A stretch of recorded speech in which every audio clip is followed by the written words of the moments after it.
Now, the next gentleman from Africa that is going to be talking this evening, Al Dixon, is a gentleman of many talents. I met him at BNI, which is a business networking event that actually is here on a weekly basis. And I think it's fair to say that we immediately hit it off. He's a really great guy.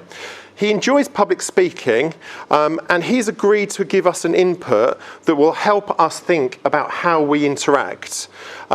He is going to be focusing on communication and interpersonal relationships, helping people understand the fundamental drivers behind the decisions that we make and our patterns of behaviour, all of which are essential for us to understand our journey in utility warehouse. So Al is not a utility warehouse, but he will give us some tools that we can use. So Al, over to you.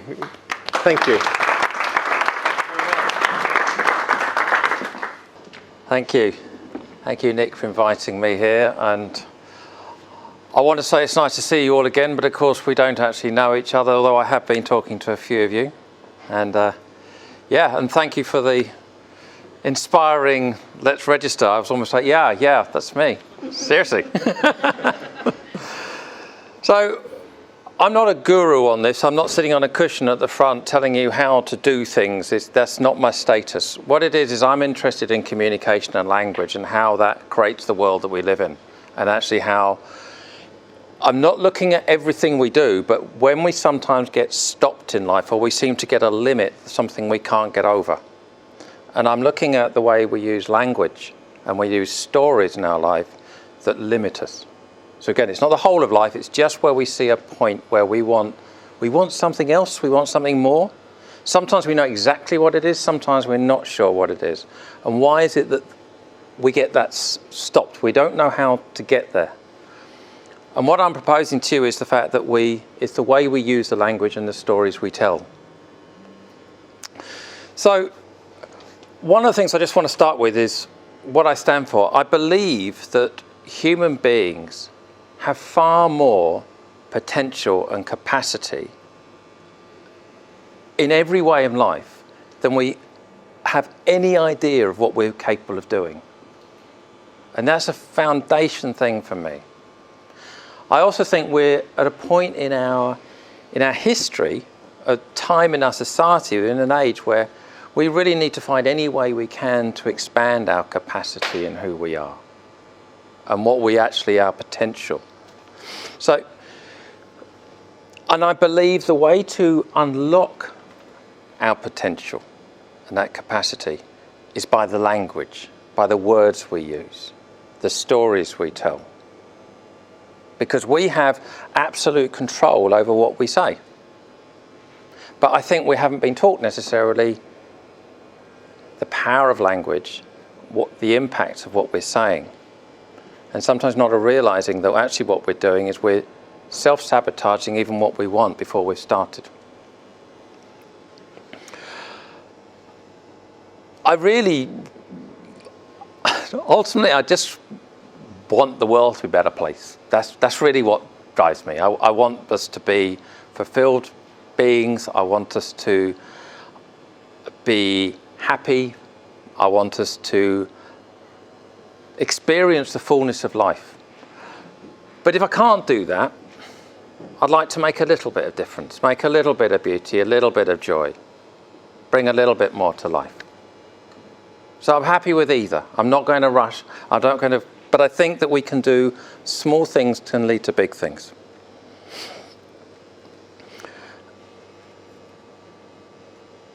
I'm just thinking about what I'm saying as I'm going. I want to be sure that I'm covering all the points.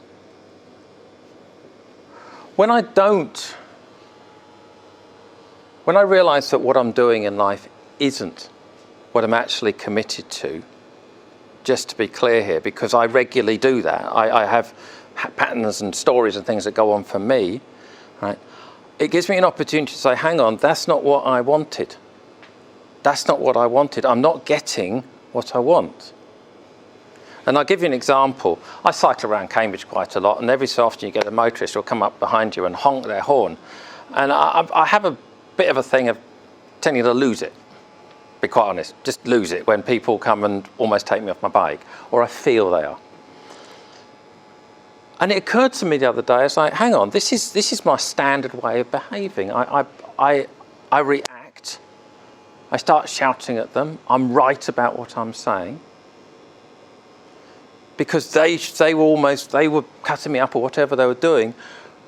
But I realised, hang on, I'm not getting the most fundamental thing I want in life. I'm not getting any connection. I'm being right, I'm shouting at them, but I'm not getting the thing that I most desire. So my behaviour, learnt behaviour, shout at cars when they honk the horns. So I've asked a question, and this is what I'm going to go on to, about powerful ways we can use a language. How could I, in a situation of high stress like that, actually create any sort of connection and understanding? And it's very important I just asked the question. I didn't look for the answer. So going back to, this is who I am, this is what I'm committed to. Right? It's an important point to point this out, is that if you'd asked me 20 years ago what I did, or 5 years ago, what I'm about, I'll tell you what I do, what my job is. But I think particularly in this context, it's actually what I'm committed to. It's what drives me, what inspires me, that connection with one another, with other people, it's the biggest thing that I want in my life. And so that's actually who I am. But we keep talking about what we do, because that's how we've learned to talk to one another and how to present ourselves to the world. And it's important for that, because I think I want to talk to you about how we use language and we use stories to create our world. And then we can start to re-look at all of that. So what do you see when you think about a story? You know, once upon a time something happened somewhere, yeah? Is that a story? You can shout out if no, I don't think that's a story at all, that's fine. I'm talking about, that is a story, but what I'm really talking about is the stories that we tell about ourselves and the world constantly. That's the subject that I'm dealing with. Now, what constitutes a story are words, yeah? So we use words. So let's break down the words we most use. We use words, first of all, the first words we learn when we're children are like nouns, aren't they? Things. And we learn what those things are. And then after we've learned a load of things, and we learn more words about things, the things we're interested in, things we're not interested with. So, and then after that, we learn the action words, the doing words. You know the sort of words we sort of develop over time. You know, from crawling to falling over to walking to running to swimming to resting to taking an afternoon nap. You know, those sorts of action words over our life. And how we use these words is we talk in terms of thing, action, thing, action, thing, action, thing, action. But we're not using the power of the language, and we're also ignoring something absolutely fundamental to that. Is when we're talking about objects, things, we've put feelings on those. If I say beach to you, do you just see a beach? You see, maybe, what do you see? Holiday? Warmth? Sunshine? Happy, like, good stuff. So this is just very, very brief. I don't have a long time, but basically when we speak, what we're doing is those words we're using are all full of meaning, and they're all full about feelings and emotions. So we think we're talking about things, but we're actually talking about feelings and emotions, and we're conveying those things. And we're saying what's important to us and what's not important to us. But actually what we're dealing is with the feeling that's attached to what we're saying. So that's the I just want to have that there, because I'm going to go back to that, about how we use the basic things on language. We're then taught how to describe the world, yeah? We talk about the world is over there, this is what happens here, this is like this is like that, yes? So we talk about the world, we explain the world, we talk about other people, they're like this is like this. We talk about ourselves, they're like this is like this, yeah? This is how we behave, as if we've got a big description of the world, and that's it, and I've got it. But actually, in fact, what we're doing is we're talking about relationships. Our relationships with those things. Does that make sense? Yeah. And if you're talking about the relationship, what are you actually doing is you're describing yourself. Because you can't talk about a relationship unless you actually identify yourself. So something I just want to quickly summarize is that when we talk about the world, if we're talking about relationships, we're actually talking about ourselves. What are we talking about the world? Now, this is something that really, really, really concerns me, because right now we have people feeling more and more trapped, more and more frightened, and more powerless. And I think we don't need to feel trapped, frightened, powerless. But the problem is we keep talking about our relationships, about ourselves, as if we're victims. And I'm not talking about every conversation we have again. Please go back to the first thing I said. I'm just talking at particular points. So when we start complaining about, oh, the traffic's this, or the traffic's that, or the council hasn't given me my documents back, or the bank's doing this, what are you saying about yourself? You're saying you don't have power in this situation. Somebody's doing something and I can't do anything about it. Now, how our brain works, right, is what we say and what you say to me, my brain can't hear the difference. And that's a fact in psychology. Your brain listens to just stuff.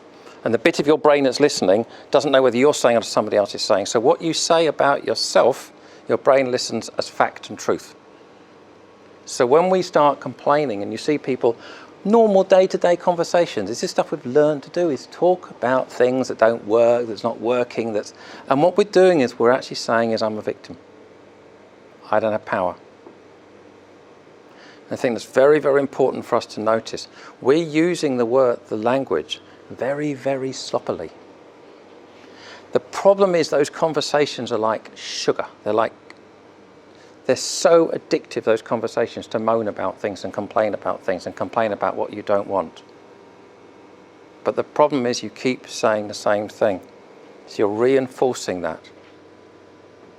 So that's the first thing about language. Next thing is the way that we're using language, which is disempowering ourselves. Now, just give an example how I've once caught myself going, I thought, I was at home, and I got to put the cup there on the surface, I've got a tea bag in it, and I've got a kettle here. And you're going to pour the water into the cup, you normally go in the cup. I just poured it all over the surface, and I just literally everywhere. And I was just about to say, and I said, does that empower you? Is that an empowering thing to say about yourself right now? And I realized, no, that's not an empowering thing. So what I said is I went, ooh, what else could I say? And almost instantly I grabbed a cloth and I started wiping it up and I said, you deal with these situations really well. That's another thing, self-admonishment, we're told that's okay. It's not. Say what you want. We need to really, really transform. I think this is so important. I'm really glad you're letting me speak right now. Next thing about language, and this is our culture, is we spend, I don't know, let's call it 16, 18, whatever, 13, whatever years in education, trying to always find the answer. Yeah? That's what language for. What's the answer to this? And if you didn't know the answer, you felt you're an idiot, you were foolish, you were stupid, yeah? But it was about getting the right answer. Right? That is it's very useful, but it's not good when you're actually trying to expand your horizons, when you're trying to do something completely new. Right? What we actually need to do, and we keep looking for the answer, is actually ask a question. A powerful question. Because questions open up a new avenue for us. What would it be like if I could spend all day with my kids and work from home? That's the sort of utility warehouse sort of question you'd have. And then people say, oh yes, what would you need to be doing to do that? And then your brain starts trying to answer that question. Now, the most powerful question I ever asked myself was, I was at university, I'd moved out of Cambridge, I grew up here. I wanted to move to London, I wanted to expand my horizons. I had gone to Middlesex, say, I was in my second year at university, I was just before my exams, and the next year I was going to be going to Costa Rica to continue studying Spanish. So there I was walking down the high road, and I thought, what's up? And I thought, something's not right.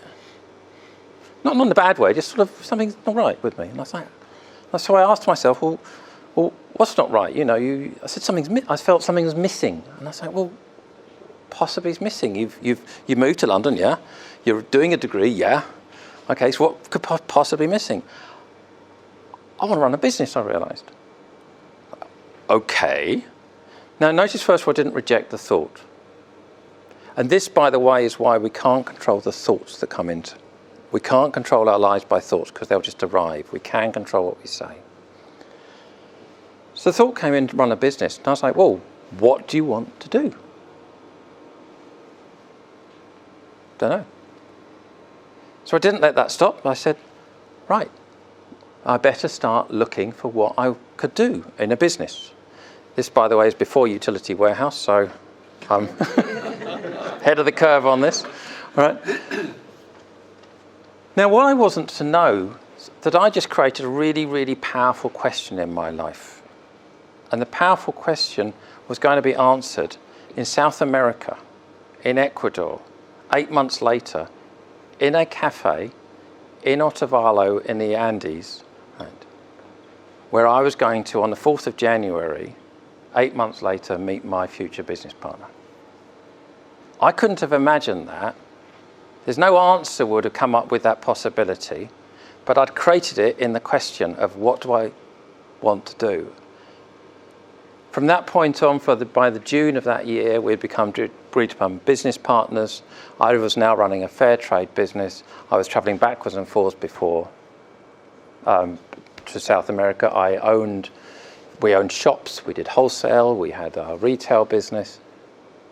It was a heck of a life for a 29-year-old. But all came from a powerful question. And so this is, I'll notice time. Where are we on time? We're getting close. Yeah. We've been taught to use language in ways that we are not healthy for us. That's what I'm saying to you. And what we do, we look for answers when actually what we want is a question. So when we say feel anxious about a situation, we just say, oh, the story of my life is who I am, is I'm just anxious, I can't talk in front of people. Maybe you could ask yourself a question. What would it be like to stand in front of people and actually enjoy it? What would I need to do? What would happen in my life? What would it be like, whatever it is in your life? So whenever we hit a block, not to look for an answer, but look for the question which is going to give the result. I did have more to say, but I thought I only had 10 minutes of material, and as usual I have about 4 hours. I hope that made some sort of sense. I hope that was some sort of usefulness. Okay.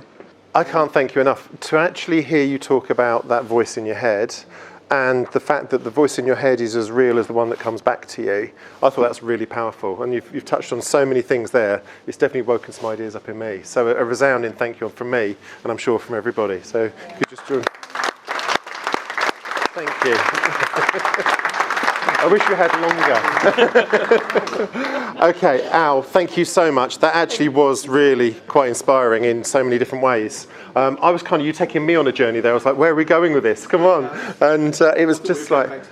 Yeah. I had a tropical umbrella and I had drink in my hand. I was on the beach. Like that. Okay, so thank you sincerely.